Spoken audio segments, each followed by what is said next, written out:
커다란 모니터에는 단 한 줄의 속보가 떠 있었습니다. 미국이 자국 본토를 지킬 미사일 방어망의 핵심 함정을 일본이 아니라 한국 기업에 맡겼다는 소식이었습니다. 그것도 한두 척이 아니었습니다. 이미 계약이 확정된 것만 7척, 앞으로 열릴 시장의 규모는 무려 1600조 원이라고 했습니다. 이 숫자를 처음 들었을 때 저는 제 귀를 의심했습니다. 미국 본토 방어라는 말과 한국이라는 단어가 한 문장에 나란히 놓여 있다는 사실이 도무지 믿기지 않았기 때문입니다. 속보가 전해진 직후 방위성 수뇌부는 긴급 대책 회의를 소집했습니다. 평소라면 며칠 전에 미리 잡혔을 회의가 그날은 불과 몇 시간 만에 소집됐습니다. 그만큼 윗선의 분위기가 심상치 않았다는 뜻입니다. 나이 지긋한 관료들의 얼굴에 처음 보는 종류의 당혹감이 스쳤습니다. 하지만 진짜 충격은 그 다음에 찾아왔습니다. 저는 바로 그 회의에서 제가 38년 동안 믿어온 모든 것이 소리를 내며 무너지는 경험을 하게 됩니다. 먼저 제 소개를 드리겠습니다. 제 이름은 나카무라 세이지. 올해 68입니다. 저는 일본 방위성에서 38년 동안 해상 장비 정책을 다뤄온 사람입니다.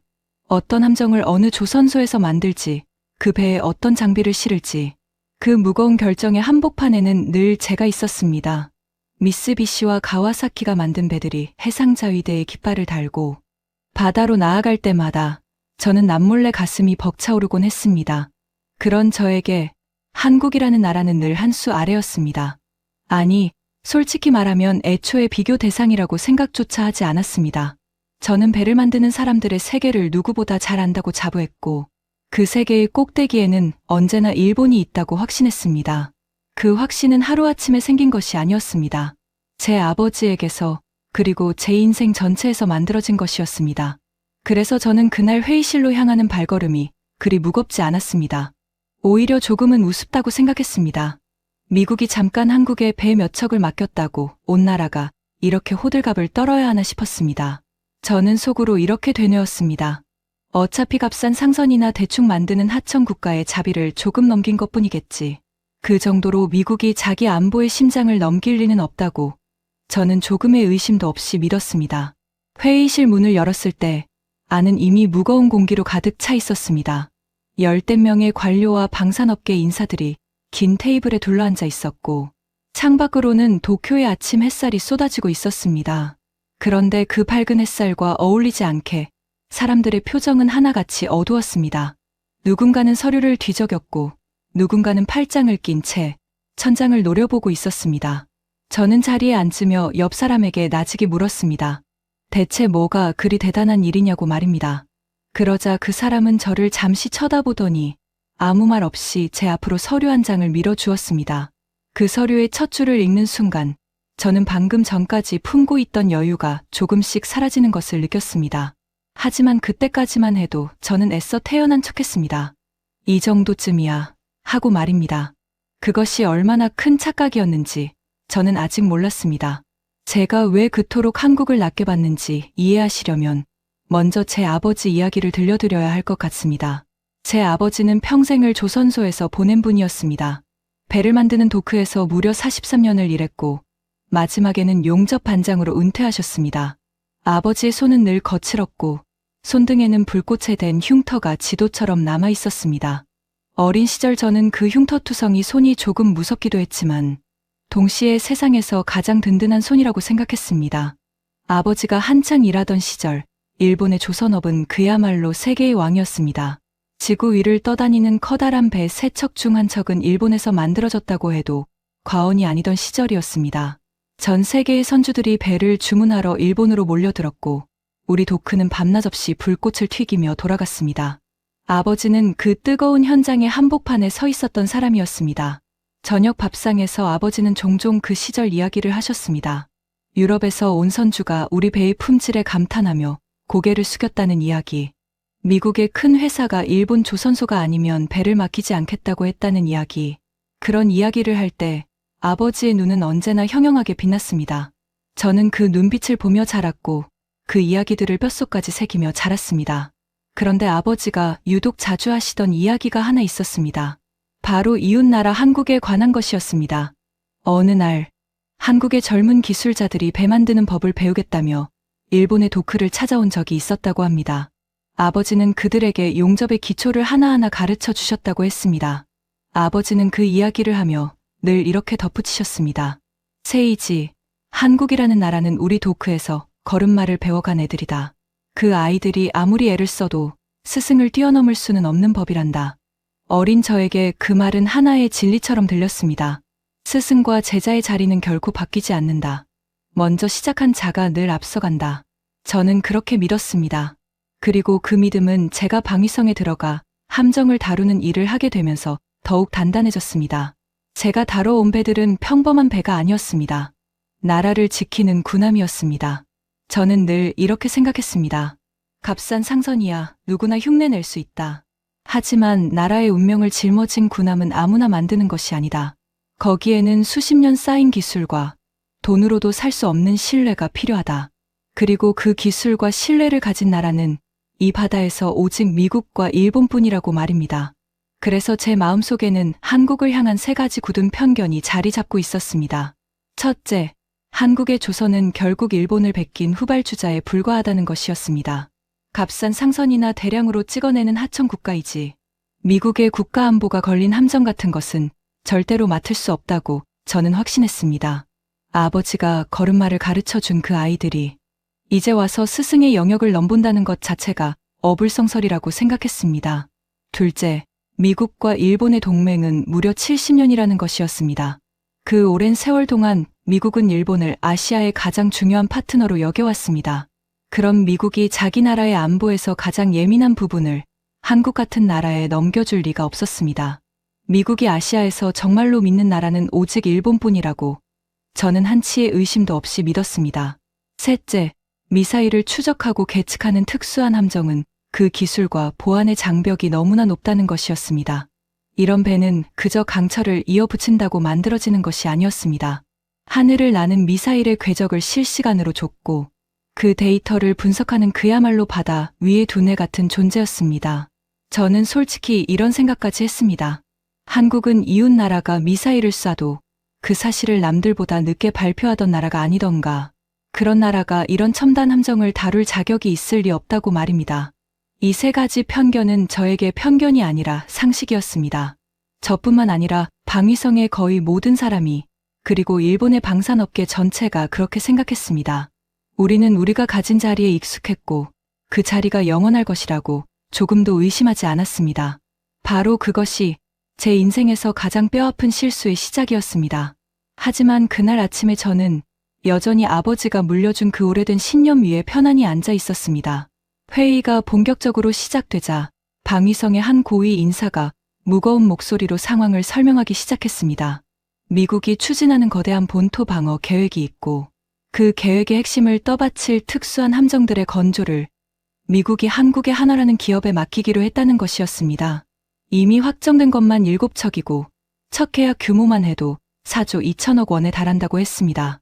그리고 이것은 시작에 불과하며 앞으로 미국이 열게 될 함정과 정비, 시장 전체는 1600조 원 규모라는 설명이 이어졌습니다. 설명을 듣는 내내 회의실 안의 공기는 점점 더 가라앉았습니다. 그 숫자들이 하나씩 나올 때마다 사람들의 어깨가 눈에 띄게 굳어갔습니다. 하지만 저는 여전히 이 소동이 지나치다고 생각했습니다. 그래서 저는 조용히 손을 들고 제 생각을 말했습니다. 여러분, 진정하십시오. 미국이 한국에 잠깐 일감을 나눠준 것뿐입니다. 미국의 조선소가 일손이 부족하니 값싸게 배를 찍어낼 곳이 필요했겠지요. 한국은 그런 잔일에 딱 맞는 나라입니다. 그렇다고 미국이 자기 안보의 진짜 핵심을 한국에 넘겼다고 보는 것은 지나친 걱정입니다. 미국이 정말로 믿는 것은 언제나 우리 일본이니까요. 제가 이렇게 말하자 테이블 끝에 앉아 있던 한 남자가 처음으로 입을 열었습니다. 그의 이름은 카게야마 소이치로였습니다. 방위성에서 오랫동안 방산 정책을 주무른 실세 중의 실세였고 일본의 방산업계가 지금의 낡은 구조를 그대로 유지하도록 뒤에서 힘을 써 온 인물이었습니다.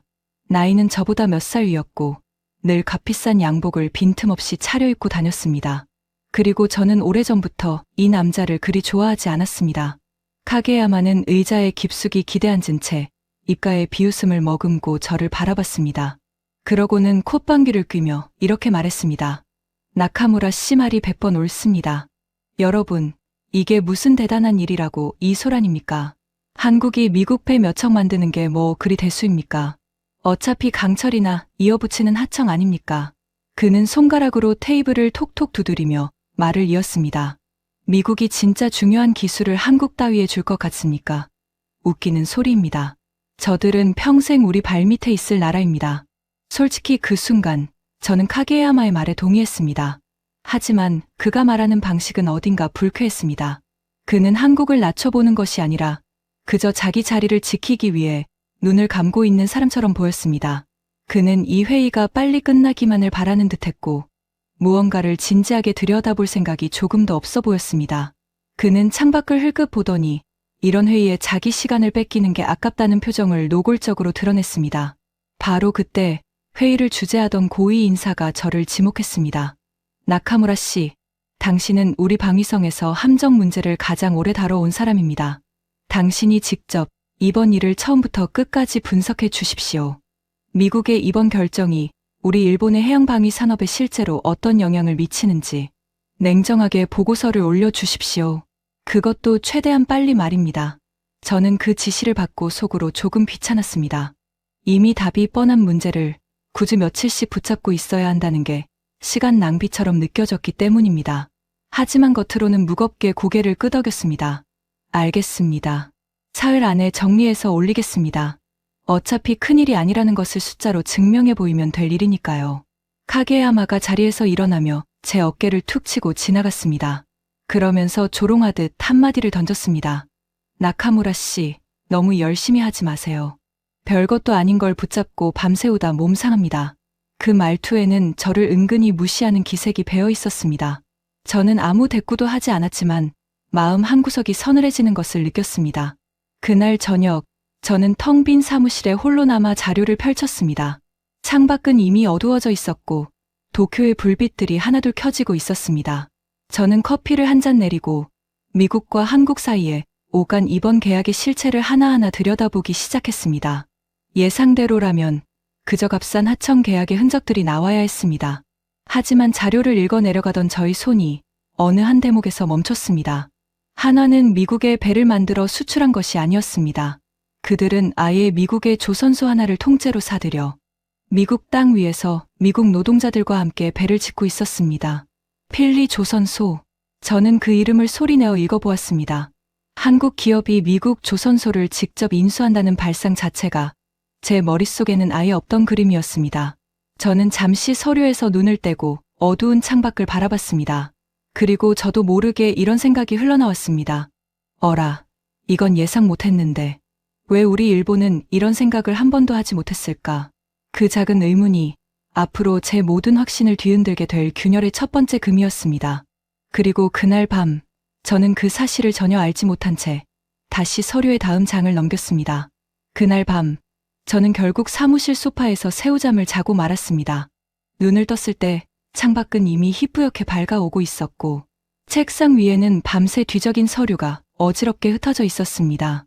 하지만 저를 완전히 깨운 것은 아침 햇살이 아니라 전날 밤 마지막으로 읽은 그 한 줄의 문장이었습니다. 한화는 미국에 배를 수출한 것이 아니었습니다. 저는 그 사실을 다시 확인하려고 이른 아침부터 자료를 처음부터 다시 파고들기 시작했습니다. 그리고 파고들면 파고들수록 제 안에서 무언가가 조금씩 어긋나기 시작했습니다. 한화가 한 일은 이런 것이었습니다. 그들은 배를 만들어 태평양 건너로 보내는 그런 뻔한 방식을 택하지 않았습니다. 대신 그들은 미국 현지의 조선소 하나를 아예 통째로 사들였습니다. 필리 조선소.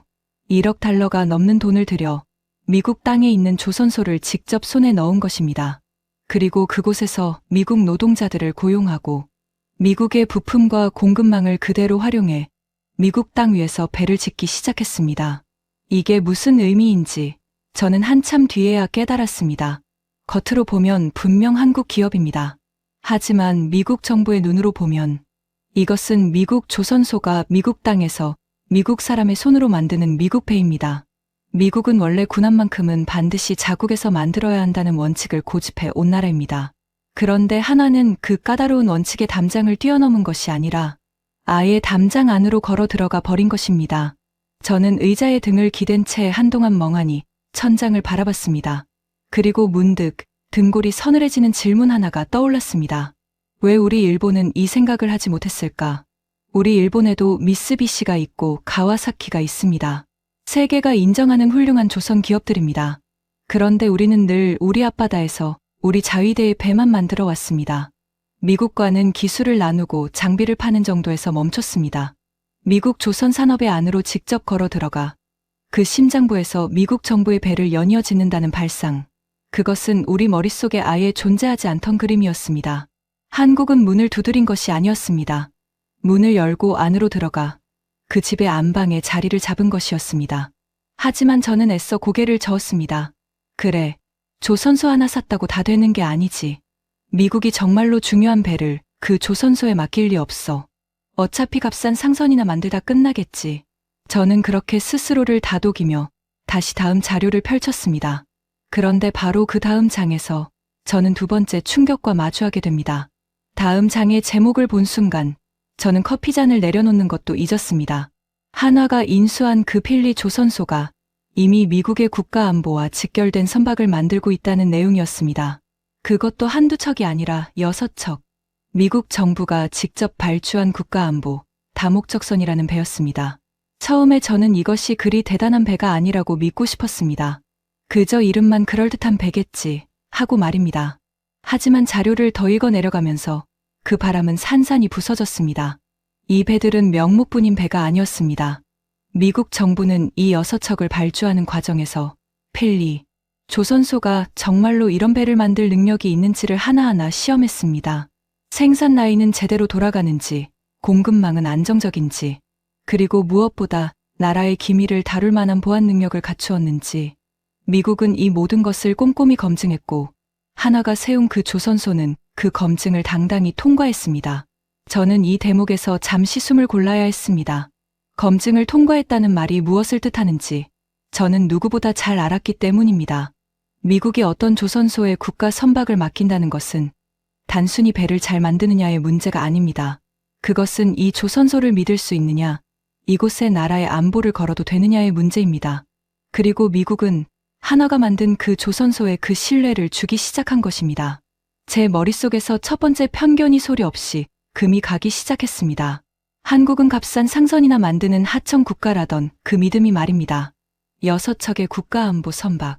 그것은 결코 값싼 잔일이 아니었습니다. 저는 혹시 제가 잘못 읽은 것은 아닐까 싶어 같은 대목을 2번, 3번 다시 읽었습니다. 하지만 몇 번을 읽어도 내용은 달라지지 않았습니다.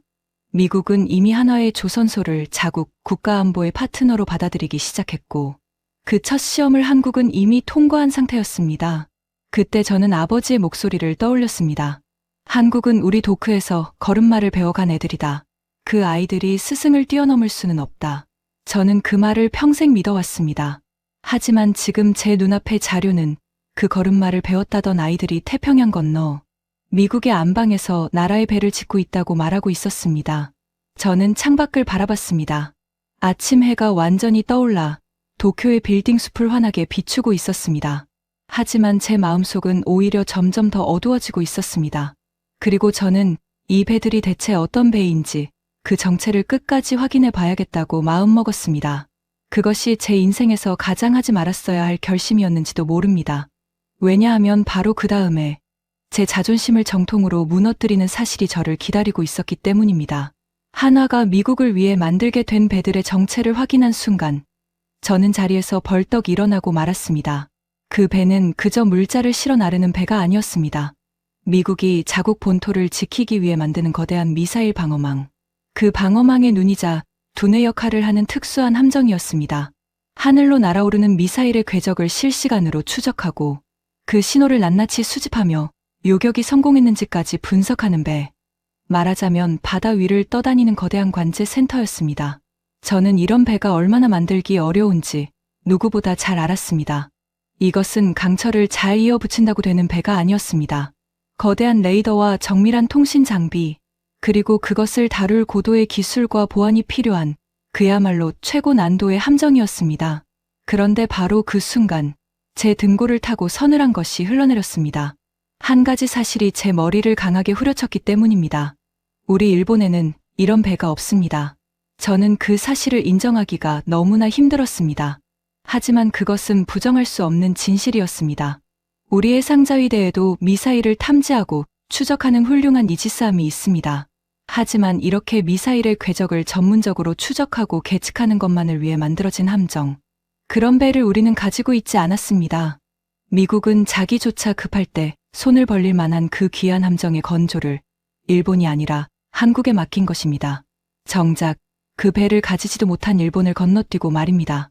저는 두 손으로 얼굴을 감쌌습니다.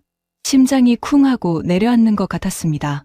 제 세 번째 편견, 그러니까 한국은 이런 첨단 함정을 다룰 자격이 없다던 그 확신이 바로 그 순간 소리를 내며 무너져 내렸습니다.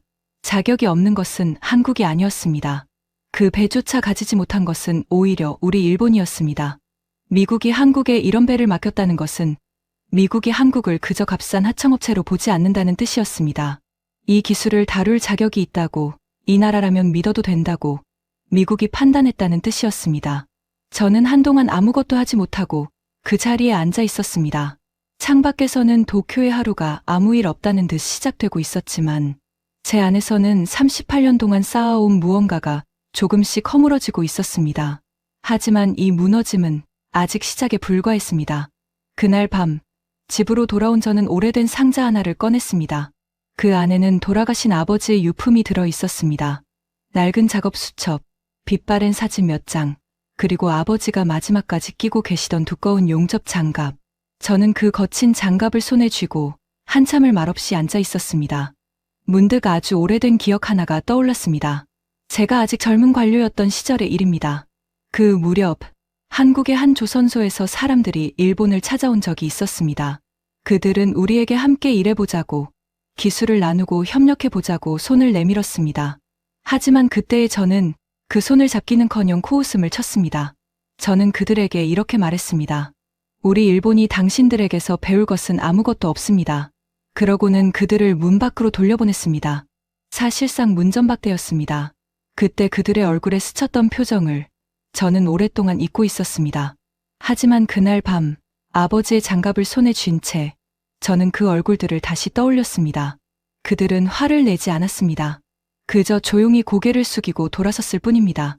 그리고 저는 이제야 알았습니다. 그렇게 조용히 돌아섰던 그 사람들이 수십 년 뒤 태평양 건너 미국의 안방에서 나라의 배를 짓게 되리라는 것을 말입니다. 저는 아버지의 장갑을 내려다봤습니다. 아버지는 한국을 걸음마나 배워간 아이들이라고 하셨습니다. 저 역시 그렇게 믿고 그렇게 그들을 대했습니다. 하지만 그 아이들은 걸음마를 배우고 멈추지 않았습니다. 그들은 걷고 뛰고 마침내 스승이 오르지 못한 곳까지 올라가 버렸습니다. 눈시울이 뜨거워졌습니다. 저는 아버지에게, 그리고 그날 제가 문전박대했던 그 한국 사람들에게 뭐라 말할 수 없는 부끄러움을 느꼈습니다. 그들이 내민 손을 제가 뿌리쳤을 때 우리는 그들을 막은 것이 아니었습니다. 그저 그들이 우리를 앞질러 가는 것을 팔짱을 낀 채 지켜보기로 선택한 것뿐이었습니다. 저는 그 거친 장갑을 가슴에 꼭 안았습니다. 아버지, 우리가 틀렸던 걸까요? 저는 그렇게 소리 없이 물었습니다. 하지만 아버지는 이미 이 세상에 계시지 않았고 대답 대신 창밖의 밤바람 소리만이 방 안으로 스며들었습니다. 그날 밤 저는 오랫동안 잠들지 못했습니다. 그리고 다음 날 저는 이 모든 것이 대체 얼마나 큰 판인지 그 전체 규모를 마주하게 됩니다. 며칠 뒤 저는 이번 일의 전체 그림을 정리하다가 눈앞이 아득해지는 숫자와 마주쳤습니다. 미국의 한 유력 의원이 이런 제안을 했다는 것이었습니다. 앞으로 미국 해군 함정의 최대 80%를 한국에서 만들자는 제안이었습니다. 핵심 기술과 마지막 조립만 미국에서 하고 배의 대부분은 한국이 짓게 하자는 것이었습니다. 저는 그 숫자를 보고 한동안 말을 잃었습니다. 80%. 사실상 미국 해군의 배를 한국이 짓게 될 수도 있다는 이야기였습니다. 그리고 그 시장의 크기는 상상을 초월했습니다.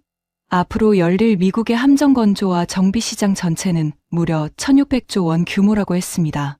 저는 이 숫자를 다른 것과 비교해 보고서야 그 무게를 실감할 수 있었습니다. 얼마 전 캐나다가 잠수함을 새로 들이는 사업이 있었습니다. 그 규모가 60조 원. 결코 작은 사업이 아니었습니다. 그런데 놀랍게도 한국은 그 캐나다 잠수함 사업에서 고배를 마셨습니다. 12척에 달하는 그 사업을 따내지 못한 것입니다.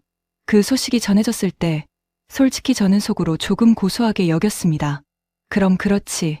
한국이 별 수 있겠나 싶었습니다. 하지만 그것이 얼마나 어리석은 생각이었는지 저는 곧 깨달았습니다. 한국이 캐나다 잠수함을 놓친 것은 오히려 신의 한 수였습니다. 만약 한국이 그 12척의 잠수함 사업에 매달렸다면 조선소의 핵심 인력과 설비가 오랫동안 거기에 묶였을 것입니다. 그런데 바로 그 순간 미국이 1600조 원짜리 거대한 시장의 문을 활짝 열어젖힌 것입니다. 60조 원짜리 사업에 발이 묶이지 않았기에 한국은 그보다 26배나 큰 시장에 온 힘을 쏟을 여력을 갖게 된 것입니다.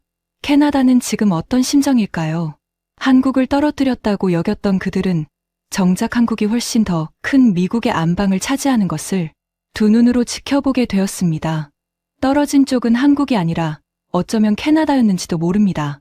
그리고 이 거대한 판 어디를 둘러봐도 우리 일본이 앉을 자리는 보이지 않았습니다. 70년을 미국에 가장 가까운 동맹이라 자부해온 일본이 말입니다. 저는 이 사실을 도무지 받아들이기 힘들었습니다. 저는 이 모든 것을 정리해 카게야마에게 가져갔습니다.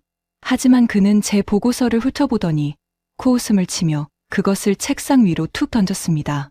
나카무라 씨, 겁먹었습니까? 이런 건 다 부풀려진 이야기입니다. 미국이 정신을 차리면 결국 다시 우리를 찾을 겁니다. 저들은 어차피 우리 발밑입니다. 그는 여전히 눈을 감고 있었습니다. 아니, 눈을 뜨기를 거부하고 있었습니다. 저는 그 순간 깨달았습니다. 우리 일본이 이 자리를 잃은 진짜 이유는 어쩌면 저 사람처럼 끝까지 눈을 감아버린 사람들 때문이었는지도 모른다고 말입니다. 하지만 그때까지도 저는 이번 일에서 정말로 큰 돈이 걸린 부분이 어디인지 아직 모르고 있었습니다. 그것은 배를 짓는 일이 아니라 전혀 다른 곳에 숨어 있었습니다. 다음 날, 저는 이 사업의 돈이 대체 어디서 흘러나오는지를 끝까지 따라가 보기로 했습니다. 그리고 그 끝에서 저는 또 한 번 말을 잃고 말았습니다. 배를 새로 짓는 것은 사실 이 거대한 판의 시작에 불과했습니다. 정말로 큰 돈이 걸린 곳은 따로 있었습니다. 바로 배를 고치고 정비하고 유지하는 일이었습니다. 생각해보면 당연한 이야기였습니다. 미국은 전 세계 바다에 자기 함정을 촘촘히 깔아놓은 나라입니다. 그런데 그 수많은 배를 미국의 조선소만으로는 도저히 다 정비할 수가 없습니다. 배는 한 번 만들고 끝나는 물건이 아닙니다. 수십 년을 쓰는 동안 끊임없이 손을 봐줘야 합니다. 그리고 그 정비 시장은 배를 새로 짓는 것보다 훨씬 더 길고 훨씬 더 안정적인 돈줄이었습니다. 놀랍게도 한국의 조선소들은 이미 그 일을 시작하고 있었습니다. 한국은 벌써 미국 해군의 군수 지원함을 정비하며 그 기술력과 보안 능력을 인정받기 시작한 것입니다. 정비한 건 두 건이 쌓이면서 미국은 한국이 자기 배를 믿고 맡길 만한 곳이라는 확신을 얻어가고 있었습니다. 한번 이 구조가 자리를 잡으면 그 다음은 눈덩이처럼 불어납니다. 정비를 맡기다 보면 부품을 한국에서 대게 되고 부품을 대다 보면 설계에도 한국이 참여하게 됩니다. 배를 다루는 인력을 교육하는 일, 디지털 시스템을 관리하는 일까지 그 모든 것이 줄줄이 한국으로 이어질 수 있었습니다. 그것도 앞으로 수십 년 동안 말입니다. 저는 그제야 이 일의 진짜 무게를 깨달았습니다. 미국 해군의 배가 세대를 바꿀 때마다 한국 기업이 반복해서 그 자리에 참여하게 되는 구조가 만들어지고 있었던 것입니다. 이것은 한 번의 계약이 아니었습니다. 수십 년을 이어지는 끊기지 않는 흐름이었습니다. 그리고 이 흐름에 올라탄 것은 하나만이 아니었습니다.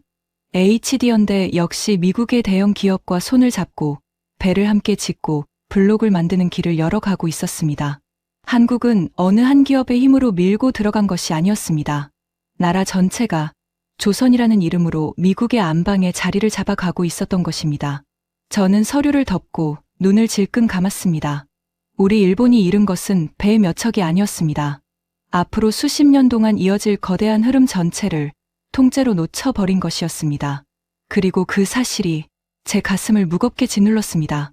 하지만 이 무거움의 뿌리가 어디에 있는지 저는 곧 두 눈으로 똑똑히 확인하게 됩니다. 저는 그날 도무지 견딜 수가 없어서 카게야마의 방으로 직접 찾아갔습니다. 대체 우리가 왜 이렇게 되었는지, 왜 일본은 한국처럼 미국의 안방으로 걸어 들어가지 못했는지 그 이유를 알고 싶었습니다. 그런데 그의 방에서 나눈 대화는 제가 상상했던 것보다 훨씬 더 참담했습니다. 저는 카게야마에게 물었습니다. 왜 우리는 진작 이런 길을 가지 않았습니까? 예전에 우리 안에서도 미국 조선소를 사들이자는 이야기가 나오지 않았습니까? 더 과감하게 세계로 나가자는 목소리가 분명히 있었습니다. 그런데 그 목소리는 다 어디로 갔습니까? 그러자 카게야마는 의자에 몸을 기대며 피식 웃었습니다. 그러고는 아주 태연하게 이렇게 말했습니다. 그런 목소리는 내가 다 눌러버렸지요. 나카무라 씨, 잘 생각해 보세요. 지금까지 우리 방식이 얼마나 편했습니까? 정부가 알아서 일감을 주고 회사들은 경쟁 없이 보조금을 받아갔습니다. 굳이 위험을 무릅쓰고 바다 건너로 나갈 이유가 어디 있었습니까? 저는 그 말을 듣고 온몸이 굳어버렸습니다. 그는 지금 자기가 일본의 앞길을 막았다는 사실을 자랑처럼 이야기하고 있었습니다. 카게야마는 말을 이었습니다.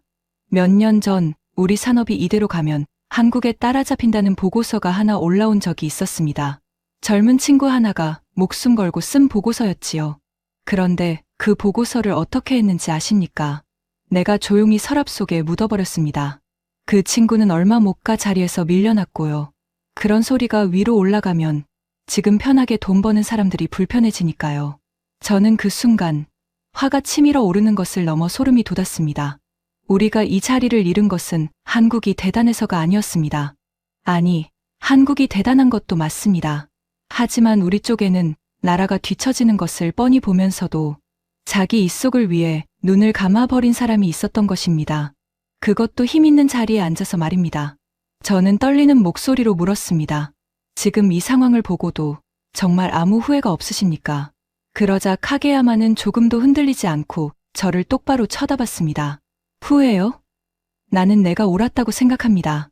한국은 잠깐 운이 좋았을 뿐입니다. 그러고는 서류를 뒤적이며 이제 그만 나가보라는 듯 손을 내저었습니다. 저는 그 방을 나오며 등 뒤로 문을 닫았습니다.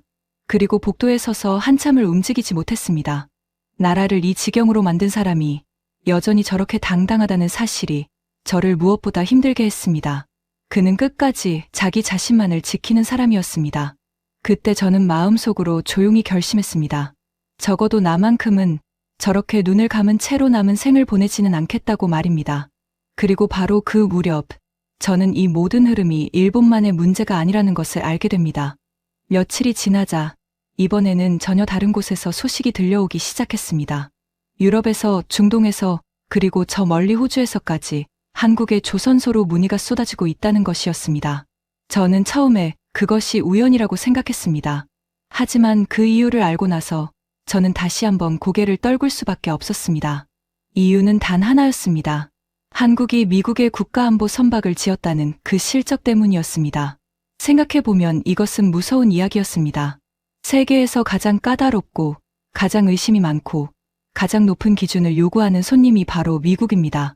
그런데 그 미국이 한국에 자기 나라의 안보가 걸린 배를 맡겼다는 것입니다.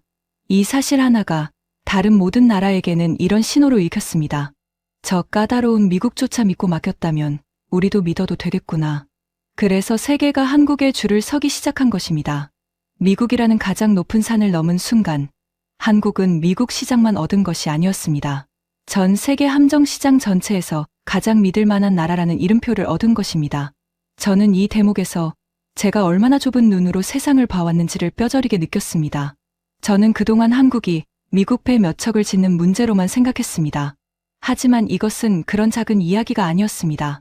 세계 최대의 함정시장인 미국을 차지한다는 것은 곧 전 세계 바다의 흐름을 손에 쥔다는 뜻이었습니다.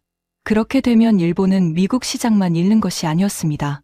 유럽에서도 중동에서도 그 어디에서도 한국에 밀리게 되는 것입니다. 우리가 우물 안에서 우리끼리 만족하고 있는 사이 한국은 이미 세계라는 바다로 나아가 버린 뒤였습니다. 저는 창가에 서서 도쿄의 하늘을 오래도록 바라봤습니다. 그 하늘은 여전히 넓고 푸르렀지만 어쩐지 제게는 답답하게만 느껴졌습니다. 우리는 이 넓은 하늘 아래에서 스스로 문을 걸어 잠근 채 살아온 것은 아니었을까. 그런 생각이 저를 놓아주지 않았습니다. 그리고 바로 그 무렵 미국에서 마지막 소식 하나가 날아들었습니다. 미국이 자기 나라 정치의 심장부에 무언가를 새로 세우려 하고 있다는 소식이었습니다. 그 소식을 듣는 순간 저는 직감했습니다. 이제 정말로 제 마지막 자존심마저 내려놓아야 할 때가 왔다는 것을 말입니다. 미국에서 날아온 그 마지막 소식은 짧지만 강렬했습니다. 미국과 한국이 함께 조선 협력을 위한 하나의 센터를 세우기로 했다는 것이었습니다. 그런데 제 눈길을 사로잡은 것은 센터를 세운다는 사실이 아니라 그 센터가 들어서는 위치였습니다. 그곳은 미국의 조선소들이 몰려있는 항구 도시가 아니었습니다. 배를 짓는 필라델피아도 남부의 항구도 아니었습니다. 놀랍게도 그 센터는 미국 정치의 심장부인 워싱턴 한복판에 세워진다고 했습니다. 저는 처음에 그 위치가 왜 중요한지 얼른 이해하지 못했습니다. 하지만 곰곰이 생각해보니 그 안에 담긴 뜻은 무서울 만큼 분명했습니다. 미국에서 군함이나 군수 지원함 사업에 발을 들이려면 넘어야 할 문이 한둘이 아닙니다. 상무부, 국방부, 해군, 교통부, 그리고 해안경비대까지, 게다가 의회까지 움직여야 합니다. 미국산 부품을 얼마나 써야 하는지, 군함은 반드시 미국에서 지어야 한다는 원칙을 어떻게 다룰지, 보안과 기술 이전의 한계선은 어디인지, 이 모든 까다로운 문제를 한국은 미국 정치의 한복판에 상시 창구를 두고 직접 풀어가겠다는 것이었습니다. 이것은 잠깐 장사를 하고 빠지겠다는 나라의 태도가 아니었습니다. 아예 미국이라는 나라의 안살림 속으로 들어가 오래도록 눌러앉겠다는 선언이었습니다. 그리고 저는 그 순간 마지막 남은 제 편견이 완전히 무너지는 소리를 들었습니다. 저는 늘 이렇게 믿어왔습니다. 미국과 일본의 동맹은 70년이고 미국이 아시아에서 정말로 믿는 나라는 오직 일본뿐이라고 말입니다. 하지만 눈앞의 현실은 정반대를 말하고 있었습니다. 과거의 한미동맹은 미군이 한국에 주둔하고 한국이 미국 무기를 사주는 그런 관계였습니다. 하지만 이제는 달랐습니다.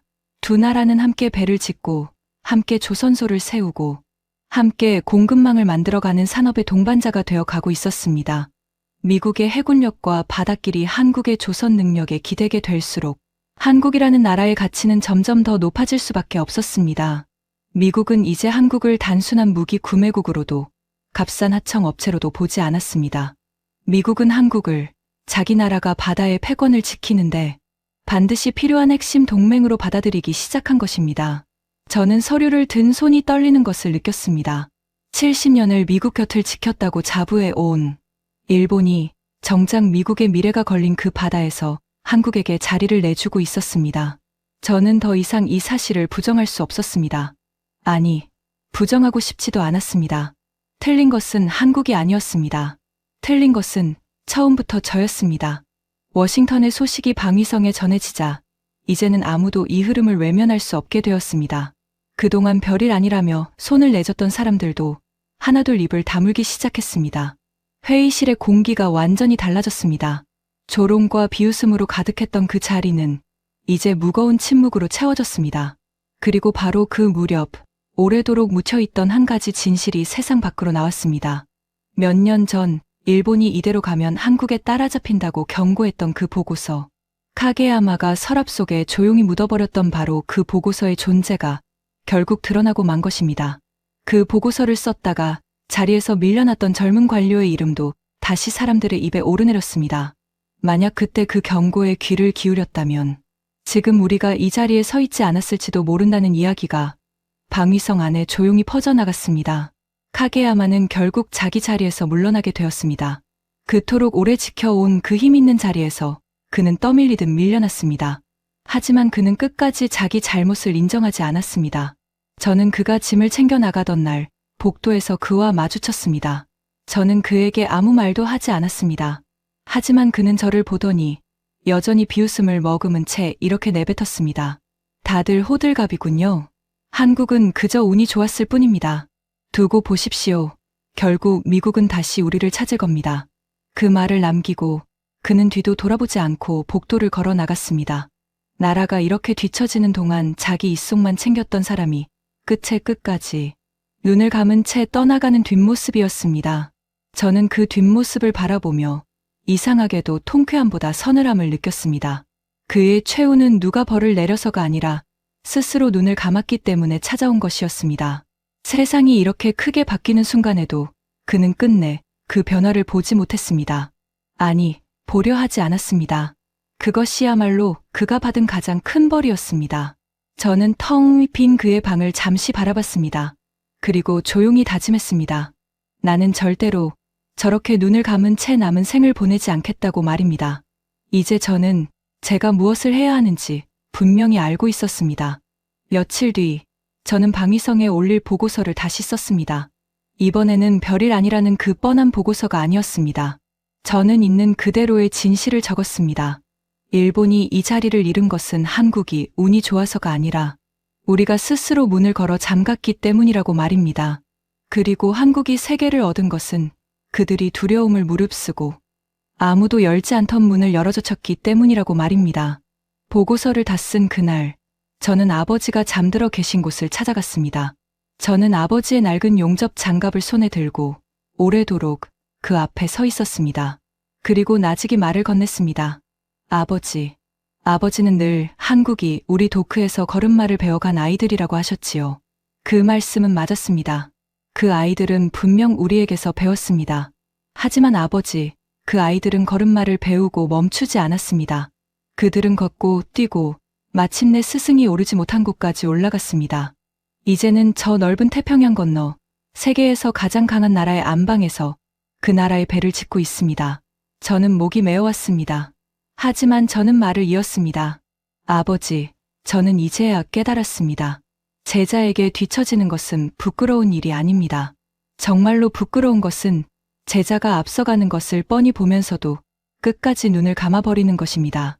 저는 오랫동안 그 부끄러운 쪽에 서 있었습니다. 하지만 이제는 아닙니다. 저는 두 눈을 똑바로 뜨고 그들을 인정하려 합니다.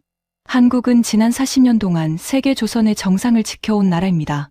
그들에게는 숙련된 손과 누구보다 빠른 속도와 흠잡을 데 없는 품질이 있었습니다. 그리고 무엇보다 아무도 열지 않던 문을 열고 걸어 들어가는 용기가 있었습니다. 그 용기가 오늘의 한국을 만들었습니다. 바람이 불어와 제 뺨을 스쳤습니다. 저는 그 바람 속에서 아버지가 조용히 고개를 끄덕이는 모습을 본 것만 같았습니다. 이제 세상은 분명한 하나의 교훈을 우리에게 남기고 있습니다. 문을 열어둔 자가 이기고 문을 닫아건